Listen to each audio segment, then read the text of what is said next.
If you think you can't fit emotional immaturity, commitment issues, trust issues, the fear of feelings, and a complete lack of human decency into one man, you were wrong.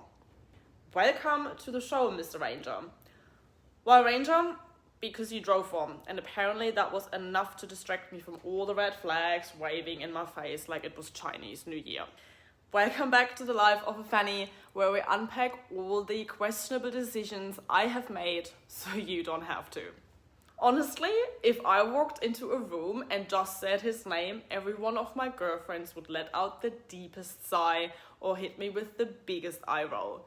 This man is infamous. Now, let's rewind to where it all began. Surprise, surprise, Tinder, of course. Now, Mr. Ranger was one of these low-effort guys who slid into my inbox with a casual hello.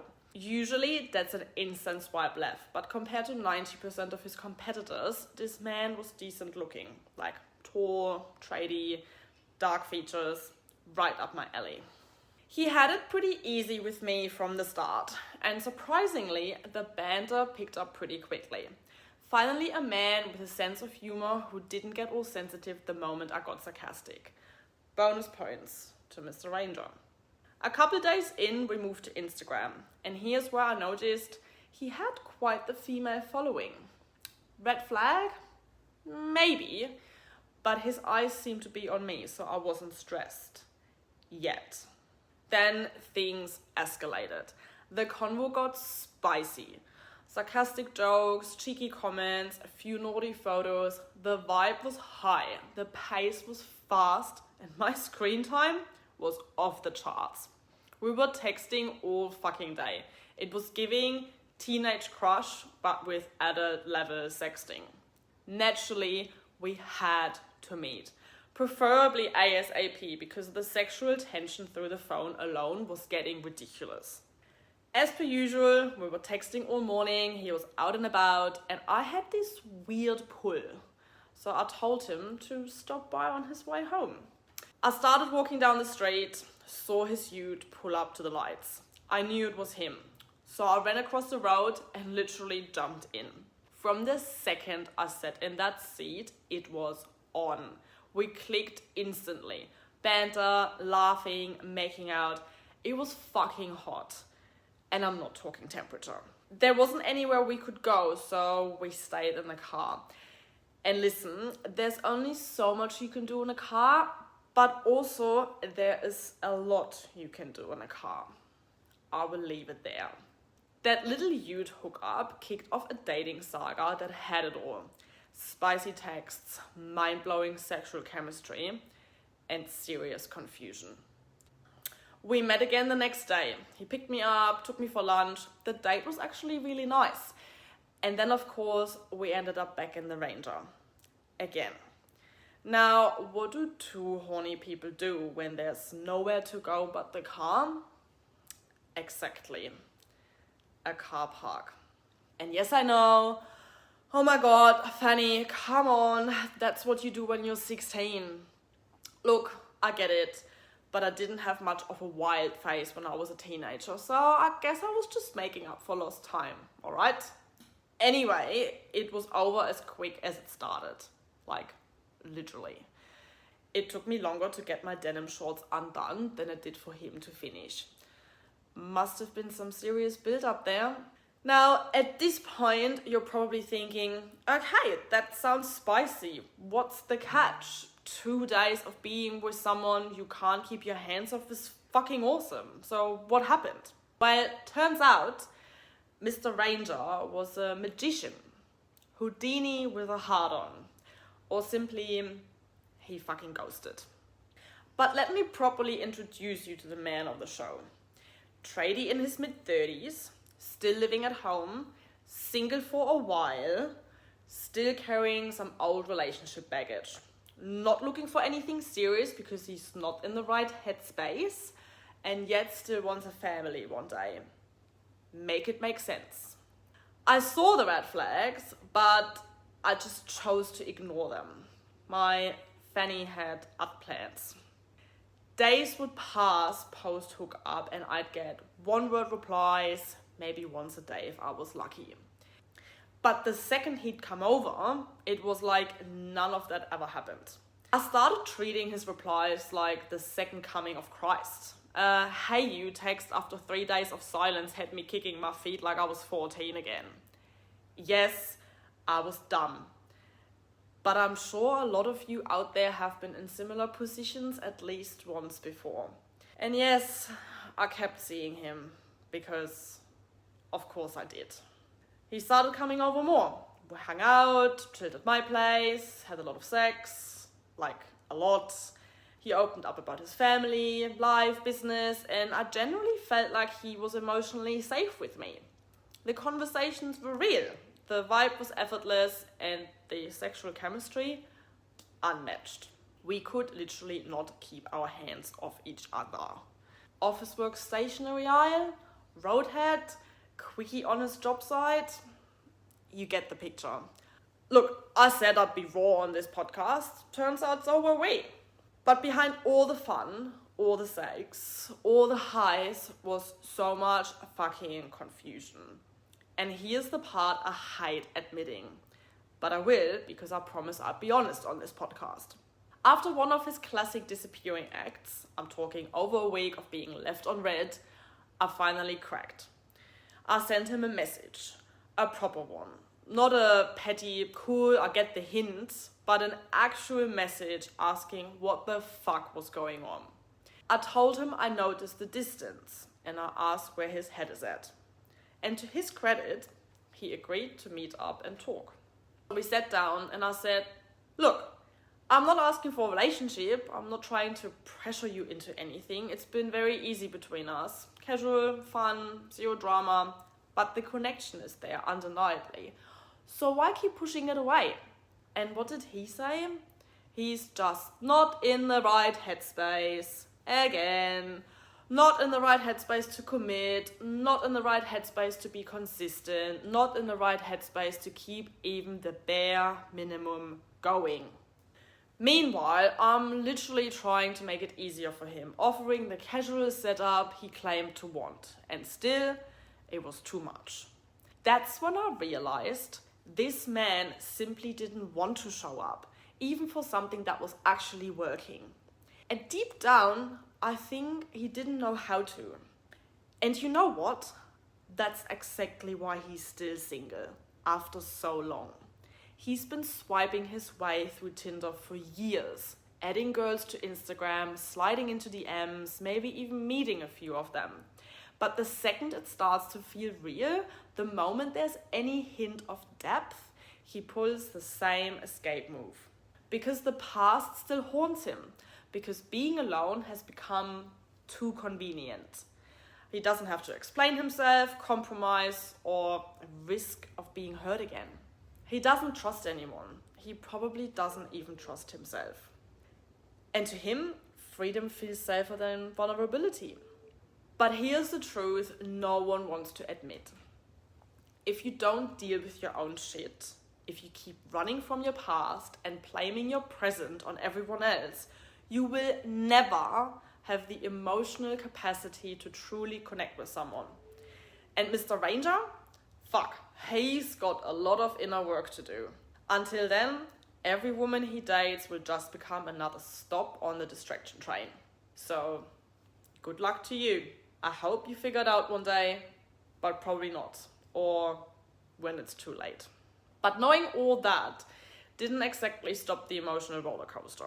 So let's talk about the real reason this tradie messed with my head. And it wasn't just the car, the sex, or the 6-foot frame. I'm talking the ghosting, the breadcrumbing, the emotional mind games. The act like I care and then vanish like a fart in the wind routine. The coming back like nothing happened. And the absolute mindfuck that followed every single time. You know what's worse than a man who's emotionally unavailable? A man who fakes it just long enough to hook you in. This man would sleep with me, cuddle me, stay the night, ask deep questions like he's auditioning for The Bachelor, then ghost me like we never met. Then, poof, nothing.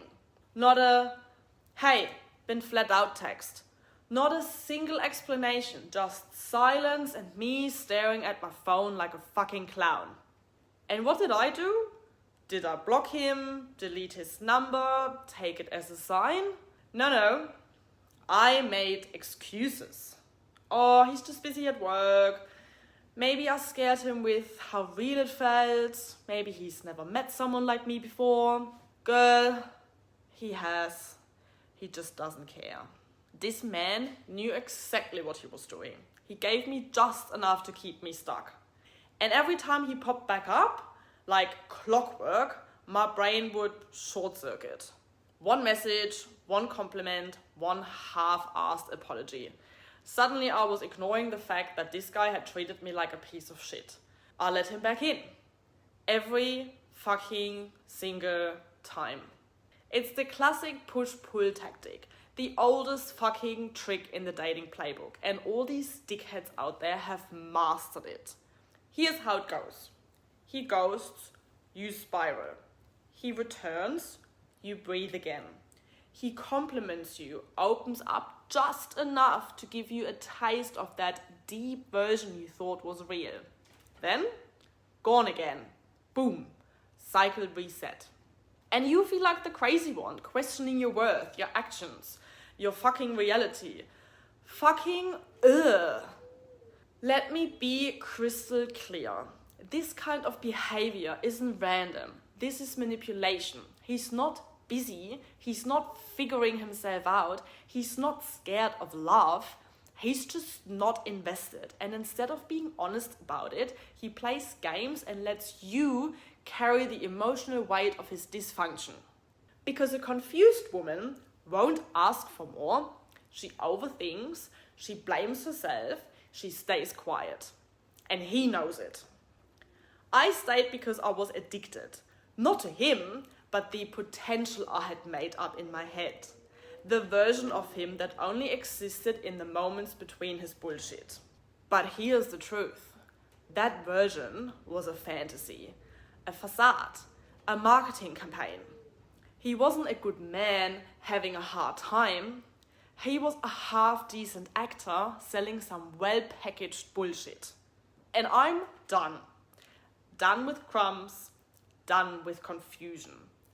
Done entertaining grown men with the emotional maturity of a wet sock. I want the whole damn cake. And I want a man who's not scared to fucking show up to the table and eat it with me, without ghosting halfway through dessert. So, what the actual fuck did I learn from Mr. Ranger? A lot, unfortunately and also fortunately. Modern dating is basically unpaid emotional education. And trust me, I got schooled. So lesson 1, stop thinking with your fanny. Just because he's good for your whole doesn't mean he's good for your soul. Chemistry doesn't equal compatibility. I don't care anymore how hot the sex is, or was supposed to be. I don't care anymore how much you make me laugh, or how intense that connection felt in the moment. If someone constantly makes you feel confused, anxious, or invisible after, that is not chemistry. That's not passion. That's straight up emotional manipulation and a big pile of fucking bullshit. Lesson 2. Actions speak louder than words. Always. He sounded like he's done the work. He had the lingo down, vulnerability, honesty, deep chats. But it was all just foreplay for his ego. While I wish I would have gotten some of that foreplay. Because when it came to actually showing up with consistency, effort, or a basic fucking reply, he was nowhere to be seen. And here's what I learned the hard way. You know what isn't a real connection? Deep pillow talk post-orgasm. Well, he usually didn't last long enough for me to even get to that stage. But anyway, you know what is real connection? The boring shit. The how was your day text? The showing up when it's inconvenient. The follow through. And he had none of that. Lesson 3. I was addicted to potential. This one hurts. Look, I thought I could help him grow. I thought I could be the one fixing him, changing him, because he trusted me, because he opened up. After such a long time of being single, no, I don't think this one can be saved. He's a lost case. The sad thing though, I let him use me for whatever comfort or validation he was looking for. Meanwhile, I was slowly disrespecting myself just to keep him interested. Every time he texted, I got the fanny flatters. Fucking ridiculous. How the fuck did he brainwash me like this? I really lowered my expectations to the fucking floor. I left a relationship because I believed I deserved more, just to end up tangled in the arms of a fucking man baby? Well done, Fanny. Truly inspiring work. But hey, thanks, Mr. Ranger. You were a mirror I didn't want to, but desperately needed. You showed me what it looks like to confuse being wanted with being respected. You reminded me how dangerous it is when you haven't fully learned to love yourself yet. And more importantly, you taught me how to finally start doing exactly that. Now, for the juicy part. How I got the fuck out of this emotionally draining, stigmatized rinse and repeat. Step 1, a slap in the face. It started with a brutal moment of honesty. From me and from my girlfriends, who were done watching me spiral over this man-child. Why was I accepting crumbs like a starving pigeon? Why was I tolerating ghosting, mixed signals, and the classic I'm not in the right headspace cop-out? Why is it that the second we catch feelings, our brain turns into emotional mashed potato? I literally sat at home with my flatmate writing emotionally loaded messages thinking it would move something inside of him. What a fucking waste of time and energy. But then it hit me. Would I want my best friend in this situation? Would I tell her to keep seeing a guy who ghosts faster than he finishes? Hell fucking no. Step 2. Cut the cord. Fully. People love to scream, block him. But honestly, I didn't. I didn't block him. I didn't delete the chats. And thank fuck I didn't, because what else would I screenshot for the group chat? Instead, I just stopped responding. No closure, no cute goodbye. Just silence, the kind that screams louder than any petty block ever could. Let him watch my stories. Let him sit in that digital purgatory. I do not care, genuinely. And that, my loves, is the power move. Step 3. Rebuild my fucking standards from the ground up. I got clear on what I actually want and deserve. Not just someone who makes me laugh once in a while and shares a muffin with me. I want consistency. I want respect. I want someone who doesn't make me question my worth every 3 days. I want a man who doesn't act like emotional intimacy is a terminal illness. Step 4. Alignment over attention. I stopped waiting for a text and started pouring into myself again. Gym, my girls, my business. Surrounded myself with people who remind me what love actually feels like. Safe and stable. Supportive, not silence. Present, not performative. And funny how that works. When you start showing up for yourself, you stop tolerating half-assed energy from others. Not just from Mr. Ranger, but from the whole damn league of emotionally stunted gym bros and part-time fuckboys. And step 5? A fucking promise to myself. No more dating projects. I'm not a therapist. I'm not a rehab center for emotionally unavailable men. I'm not a pit stop for someone to find themselves while draining me dry. If you can finish in 30 seconds but can't show emotional effort, you are not a partner, you are a walking red flag. So, did I succeed? Well, you're here to find out, aren't you? So here's the thing. I don't regret Mr. Ranger because he was one of my first situationships after my long-term relationship. What the fuck did I know about dating in 2025?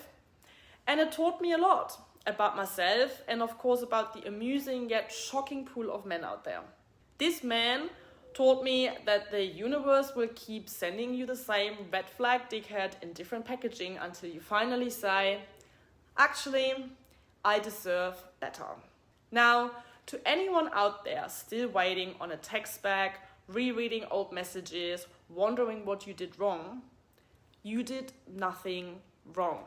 You just gave your time and energy to someone who couldn't meet you where you are. And you don't need to be more chill, more quiet, or more fun to be loved. And please do not think you need to lower your standards. Our standards are already below the bare minimum. Alright, my fannies, I will see you next time. Stay tuned for some more spicy topics. Don't text the ghost, don't settle for breadcrumbs, and if he drives a Ranger, run.